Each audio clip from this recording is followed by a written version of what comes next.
વિદ્યાર્થી મિત્રો, લિબર્ટી સ્કૂલના ઓનલાઈન ક્લાસમાં આપનું હાર્દિક સ્વાગત છે।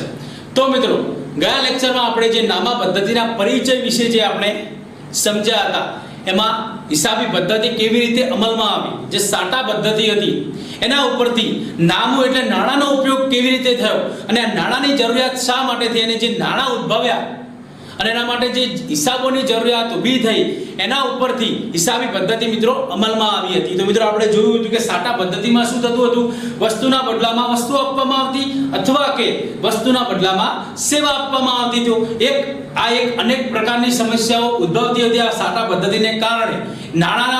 નાણું એક ફેરબદલીના માધ્યમ તરીકે અસ્તિત્વમાં આવ્યું અને જેમ જેમ વ્યવહારો વધતા ગયા, જેમ જેમ બનાવો વધતા ગયા, એના માટે શેની જરૂરિયાત ઊભી થઈ? તો મિત્રો એના માટે હિસાબોની જરૂરિયાત ઊભી થઈ। એટલા માટે નામું એટલે કે હિસાબી પદ્ધતિને એક વિષય તરીકે સામાજિક અંતરને ધ્યાનમાં રાખી જે વિષય તરીકે અસ્તિત્વમાં આવ્યું, જેમ આપણે મેડિકલ નો વિષય ભણીએ છીએ, વિજ્ઞાનનો કાયદો ભણીએ છીએ, એમ હિસાબી પદ્ધતિને એક વિષય તરીકે અમલમાં આવ્યું છે। એટલા માટે હવે આપણે આગળ જઈએ તો મિત્રો એ પહેલા આપણે એક રિપીટ કરી લઈએ થોડું કે નામું એટલે શું, હિસાબી પદ્ધતિ એટલે શું। તો મિત્રો ધ્યાન રાખજો, હિસાબી પદ્ધતિ અમે તમને વ્યાખ્યા શીખવાડી હતી કે હિસાબી પદ્ધતિ એ વ્યવહારોને બનાવો, મેં તમને શીખવાડ્યું એ પ્રમાણે કે હિસાબી પદ્ધતિ એ વ્યવહારોને બનાવો જે નાણાકીય લક્ષણ ધરાવતા હોય। કેવા લક્ષણ? નાણાકીય લક્ષણ ધરાવતા હોય તેમને નાણાંના સ્વરૂપે નોંધવાની, વર્ગીકરણ કરવાની તેમજ તારણો કાઢીને તેના પરિણામોનું અર્થઘટન કરવાની કળા છે। તો મિત્રો ધ્યાન રાખજો, હિસાબી પદ્ધતિની વ્યાખ્યા એટલે કે નામાની વ્યાખ્યા છે અને વ્યાખ્યા અમેરિકન જે AICPA દ્વારા આપવામાં આવી હતી એની વ્યાખ્યા છે કે નામું એટલે કે હિસાબી પદ્ધતિ એ વ્યવહારો અને બનાવો જે નાણાકીય લક્ષણ ધરાવતા હોય તેમને નાણાંના સ્વરૂપે નોંધવાની, વર્ગીકરણ કરવાની તેમજ તારણો કાઢીને તેના પરિણામોનું અર્થઘટન કરવાની કળા છે હિસાબી પદ્ધતિ। તો આજે આપણે મિત્રો નવા પ્રશ્ન ઉપર જઈએ છીએ, નવા ટોપિક ઉપર જઈએ છીએ, પછી આપણે જે હિસાબી પારિભાષિક શબ્દો શીખવાના છે આપણે જે નેક્સ્ટ લેક્ચરમાં શીખીશું, પણ આજે આપણે હિસાબી પદ્ધતિના લક્ષણો કે એની અંદર શું શું હોય છે, કેવા એના લક્ષણો છે, હિસાબી પદ્ધતિમાં જે નામના લક્ષણો તરીકે પણ ઓળખવામાં આવે છે। તો મિત્રો પહેલું લક્ષણ છે નાણાકીય લક્ષણ। તો મિત્રો ધ્યાન રાખજો, નાણાકીય લક્ષણ શા માટે, હિસાબી પદ્ધતિને નાણાકીય લક્ષણ શા માટે કહેવામાં આવે છે? તો મિત્રો ધ્યાન રાખજો કે હિસાબી પદ્ધતિમાં જે વ્યવહારો કે જે બનાવોની તમે નોંધ કરો છો અથવા એનું નોંધ કરવામાં આવે છે એનું શું હોવું જોઈએ? તો મિત્રો નાણાંના મૂલ્યમાં માપન થવું જોઈએ। યાદ રાખજો ખાસ, નાણાંના મૂલ્યમાં માપન।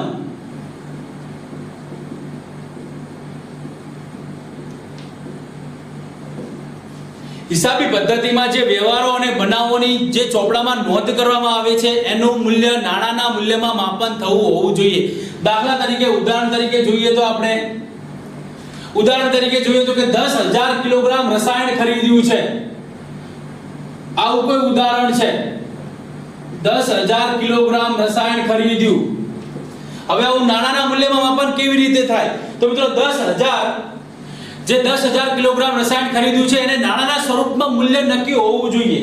તો મિત્રો આ રસાયણ રૂપિયા 20,000 માં ખરીદેલ છે, ધ્યાન રાખજો ખાસ, આ રસાયણ રૂપિયા 20,000 માં ખરીદેલ છે। હવે તમને રૂપિયા એટલે નાણાંનું લક્ષણ તરીકે ધ્યાનમાં આવ્યું। તો મિત્રો આ શું કહે છે કે જે 10,000 કિલોગ્રામ તમે રસાયણ ખરીદ્યું છે એ કેટલા રૂપિયામાં ખરીદ્યું છે? 20,000 રૂપિયામાં। તો મિત્રો 10,000 કિલોગ્રામ રસાયણ બરાબર 20,000 રૂપિયા થાય। કેટલા થાય? 10,000 કિલોગ્રામના 20,000 રૂપિયા થાય એવો અર્થ થાય। તો મતલબ રસાયણ એક ખરીદીનો વ્યવહાર છે। તો રસાયણના બદલામાં શું આપવામાં આવે છે? તો મિત્રો રસાયણના બદલામાં 20,000 રૂપિયા ચૂકવવામાં આવે છે। ધ્યાન રાખજો ખાસ, રસાયણના બદલામાં 20,000 રૂપિયા ચૂકવવામાં આવે છે। તો મિત્રો નાણાકીય લક્ષણ તો તમને ખબર પડી હશે કે નાણાકીય લક્ષણ કેવી રીતે, તો નાણાંના મૂલ્યમાં માપન થવું જોઈએ કે ઉદાહરણ તરીકે હું તમને સમજાવું છું। બીજા નંબરમાં છે નાણું ફેરબદલીના માધ્યમ તરીકે।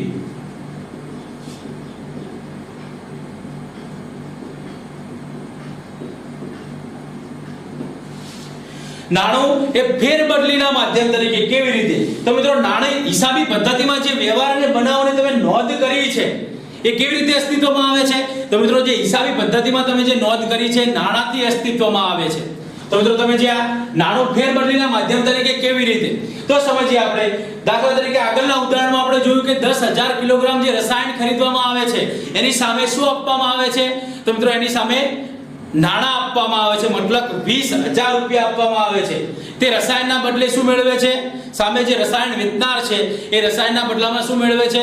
તો મિત્રો જે રસાયણના બદલામાં નાણાં મેળવે છે. ધ્યાન રાખજો ખાસ, રસાયણના બદલામાં નાણાં મેળવે છે અને જે નાણાં મેળવ્યા છે એના બદલામાં એ શું ખરીદી શકે છે?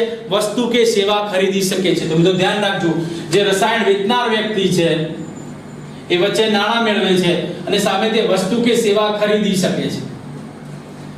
રસાયણ જે 10,000 કિલોગ્રામ હતું સામે જે 20,000 રૂપિયામાં આપવામાં આવ્યા એ શેમાં આપવામાં આવ્યા? નાણાંમાં આપવામાં આવ્યા. જે રસાયણ મેળવે છે, નાણાં મેળવે છે, એ સામે શું ખરીદી શકે છે? વસ્તુ કે સેવા ખરીદી શકે છે. એટલા માટે નાણું એક ફેરબદલીના માધ્યમ તરીકે કહેવામાં આવે છે.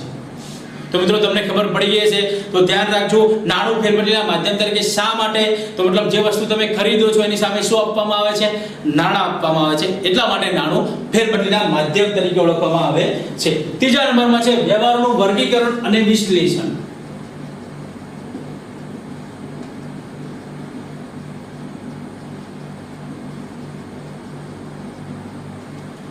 હવે વ્યવહારનું વર્ગીકરણ અને વિશ્લેષણ કેવી રીતે? તો મિત્રો ધ્યાન રાખજો, વ્યવહારનું વર્ગીકરણ કે કેવી રીતે, વર્ગીકરણ કેવી રીતે કરવામાં આવે છે, વિશ્લેષણ કરવામાં કેવી રીતે કરવામાં આવે છે? તો મિત્રો કે હિસાબી પદ્ધતિમાં જે વ્યવહારો નોંધવામાં આવે છે, મતલબ નામામાં જે તમે વ્યવહારો નોંધો છો એ કેવા પ્રકારના હોય છે?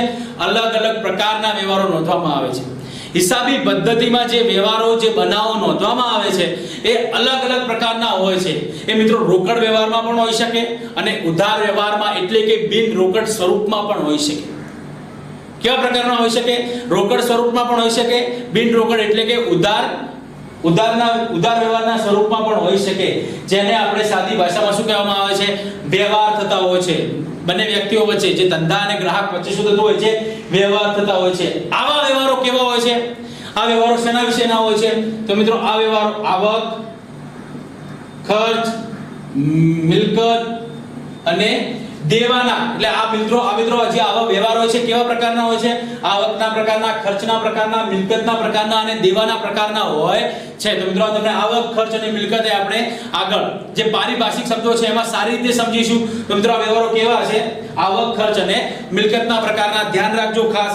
તો મિત્રો આ વ્યવહારોને તેના પ્રકારના આધારે, જે પ્રકાર આપેલો હોય છે, આ વ્યવહારોને તેના પ્રકારના આધારે હિસાબી વ્યવહારમાં કેવી રીતે નોંધ કરવામાં આવશે?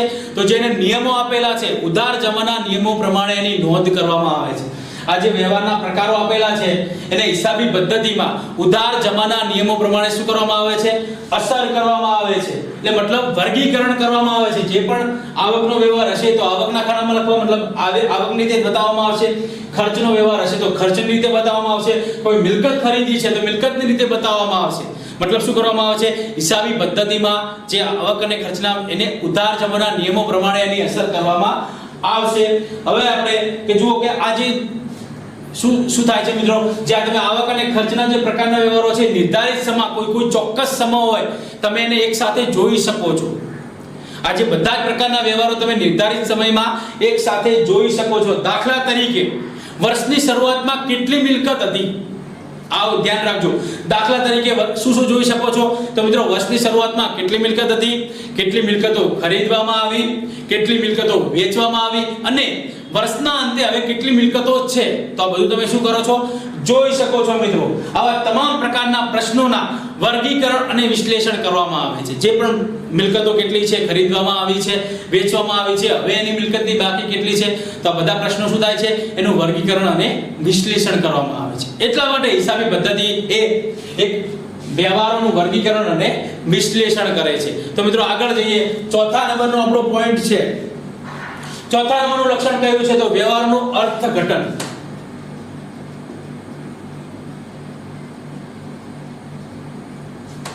ચોથા નંબરનો આપણો પોઈન્ટ છે વ્યવહારનું અર્થઘટન. હવે તમે મિત્રો જ્યારે હિસાબી પદ્ધતિમાં વિશ્લેષણ અને વર્ગીકરણ કરી ચૂક્યા છો ત્યારે હવે એનું શું કરવામાં આવશે? વ્યવહારનું અર્થઘટન કરવામાં આવે છે. તો મિત્રો ખાસ ધ્યાન રાખજો કે હિસાબી પદ્ધતિમાં જે વ્યવહારો અને બનાવોની ખાલી નોંધ જ કરવામાં આવતી નથી, મતલબ હિસાબો જ રાખવામાં નથી આવતા, પણ શું કરવામાં આવે છે? જે નિર્ધારિત સમય પ્રમાણે જો એને તૈયાર થઈ જાય તો મિત્રો તૈયાર થયા બાદ તેમાં દર્શાવેલ વિગતો અને આંકડાઓના આધારે શું કરવામાં આવે છે, તેમાં જે દર્શાવેલ છે એ વિગતો અને આંકડાઓના આધારે શું કરવામાં આવે છે મિત્રો, એનું અર્થઘટન કરવામાં આવે છે. ધ્યાન રાખજો ખાસ કે તમે જે હિસાબો તૈયાર કર્યા છે એનું અર્થઘટન કેવી રીતે થાય છે.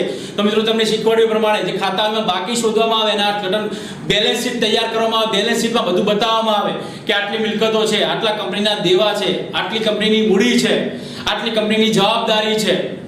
તો મિત્રો શું બતાવવામાં આવે છે, નિર્ધારિત સમય બાદ જે વિગતો આપેલી હોય છે, જે આંકડાઓ આપેલા હોય છે, એ આંકડાઓના આધારે શું કરવામાં આવે છે, એના ઉપર અર્થઘટન કરવામાં આવે છે. દાખલા તરીકે આપણે કોઈ ઉદાહરણ જોવું હોય, કોઈ વ્યક્તિ હોય, ધ્યાન રાખજો ઉદાહરણ જોવું હોય, કોઈ વ્યક્તિ હોય કે 120 અને 80 હોય તો તે વ્યક્તિ બ્લડ પ્રેશરની દ્રષ્ટિએ શું કહેવામાં આવે છે, કોઈ વ્યક્તિનું બ્લડ પ્રેશર માપવામાં આવે તો, ધ્યાન રાખજો ખાસ, કોઈ વ્યક્તિનું બ્લડ પ્રેશર માપવામાં આવે તો 120 અને 80 વચ્ચે હોય તો તે વ્યક્તિ કઈ મતલબ શું કહેવાય, વ્યક્તિને તંદુરસ્ત વ્યક્તિ કહેવાય. કોઈ વ્યક્તિને બ્લડ પ્રેશર માપવામાં આવે તો 120 અને 80 વચ્ચેનું બ્લડ પ્રેશર હોય તો એ મિત્રો શું કહેવાય, તંદુરસ્ત કહેવાય. એ તો યાદ રાખજો 120 80 એ ધ્યાન રાખજો એ લોહીના દબાણનું પણ માપ છે. પણ તમે એનું અર્થઘટન કેવી રીતે કર્યું કે મિત્રો ભાઈ એ વ્યક્તિ તંદુરસ્ત છે. હવે બીજું ઉદાહરણ સમજીએ. દાખલા તરીકે કોઈ વેપારી છે અને 20,000 ની ઉપજ થાય છે, 20,000 માં એ માલ વેચે છે અને એનો ખર્ચ કેટલો છે, 12,000 રૂપિયાનો ખર્ચ છે મિત્રો. તો બંને વચ્ચે તફાવતની રકમ કેટલી છે, 8,000 રૂપિયા છે. તો મિત્રો 8,000 એ એનું શું કહેવાય, તો મિત્રો 8,000 એનો લાભ કહેવાય, નફો કહેવાય. તમે એનું અર્થઘટન એવી રીતે કર્યું કે મિત્રો 8,000 રૂપિયાને લાભ થાય છે, એ વ્યક્તિને 8,000 રૂપિયા શું થાય છે, લાભ થાય છે. તો મિત્રો તમે એનું અર્થઘટન કર્યું કહેવાય. તો મિત્રો નામા પદ્ધતિએ, હિસાબી પદ્ધતિએ શું કરે છે, વ્યવહારોનું અર્થઘટન કરીએ છીએ.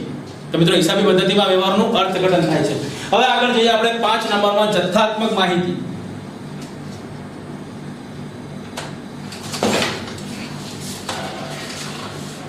જથ્થાત્મક માહિતી. તો મિત્રો જથ્થાત્મક માહિતી એટલે શું, તો જથ્થાત્મક માહિતી એટલે કે આંકડાકીય માહિતી.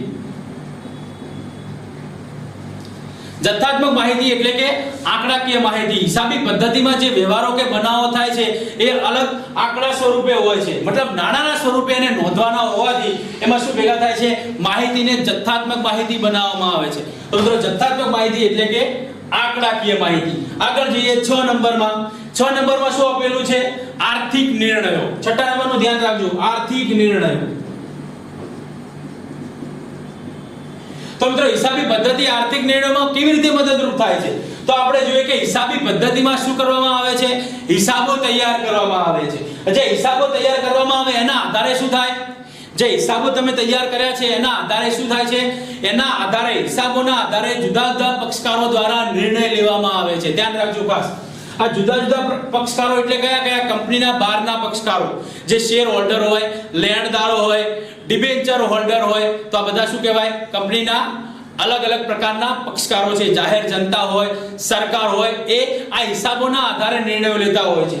તો શું લેતા હોય છે, શા માટે નિર્ણયો લેતા હોય છે, કોઈ કંપનીને કોઈ અથવા કોઈ લેણદાર હોય એ કંપનીને નાણાં ઉછીના આપવા હોય ત્યારે આ નિર્ણય લેવામાં આવે છે. લેણદાર હોય એ કંપનીને નાણાં ઉછીના આપવામાં હોય તો એ ઉછીના આપવાના કેવી રીતે આપશે, એ હિસાબોના આધારે આપવામાં આવશે. અથવા કોઈ શેર હોલ્ડર હોય, એ શેર હોલ્ડર એમાં શેર, એ કંપનીના શેર કેવી રીતે ખરીદશે, તો આ હિસાબોના આધારે ખરીદશે. મતલબ જે હિસાબો આપેલા છે એના આધારે એમાં રોકાણ કરશે.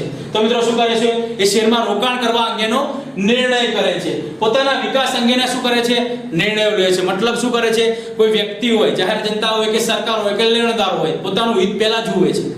તો મિત્રો પોતાનું હિત શેમાં સચવાયેલું છે એટલા માટે એ શું ચેક કરે છે, હિસાબો ચેક કરે છે. અને હિસાબો એટલે જે હિસાબો આપેલા છે એના આધારે શું લેવામાં આવે છે, આર્થિક નિર્ણયો લેવામાં આવે છે. તો મિત્રો આ છે આર્થિક નિર્ણયો. 7મા નંબરમાં છે ઐતિહાસિક માહિતી.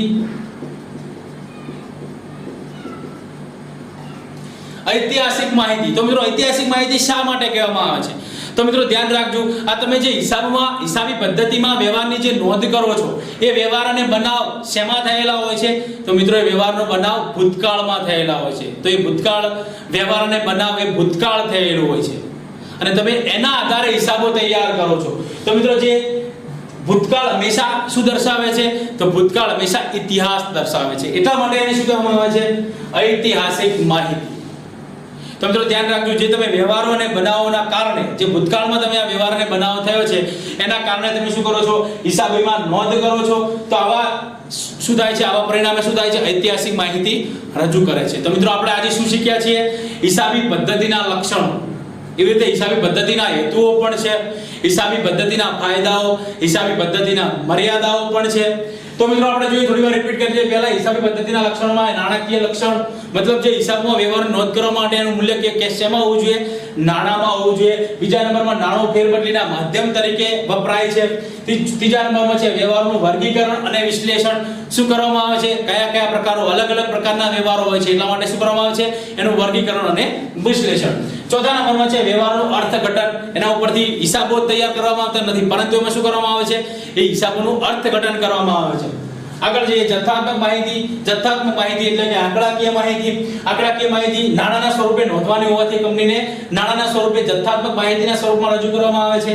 અને પછી આર્થિક નિર્ણયો, તમે તમને કહ્યું એ પ્રમાણે આર્થિક નિર્ણયો હિસાબોના આધારે લેવામાં આવે છે. કોઈ લેણદારને નાણાં ઉછીના આપવાના હોય કંપનીને, તો હિસાબોના આધારે એનું નિર્ણય લે છે. એવી રીતે શેર હોલ્ડર હોય એ કંપનીમાં રોકાણ કરવા માટે હિસાબોના આધારે રોકાણ કરશે. પછી મિત્રો છે ઐતિહાસિક માહિતી. ઐતિહાસિક માહિતીને જે વ્યવહારોને બનાવો ભૂતકાળમાં થયેલા હોય છે એવી માહિતી રજૂ કરવામાં આવે છે. તો મિત્રો આના પછી છે હિસાબી પદ્ધતિના હેતુઓ છે, ફાયદાઓ છે, મર્યાદાઓ છે, એ મિત્રો બુકમાં જોઈને વાંચી લેજો. નેક્સ્ટ લેક્ચરમાં આપણે હવે શું જોઈશું, તો મિત્રો નેક્સ્ટ લેક્ચરમાં આપણે જે પારિભાષિક શબ્દોની સમજ એ આપણે નેક્સ્ટ લેક્ચરમાં શીખવાના છીએ. તો મિત્રો ફરી મળીશું એક નવા પ્રશ્ન સાથે, જેનું નામ છે પારિભાષિક શબ્દોની સમજ. તો મિત્રો ધન્યવાદ.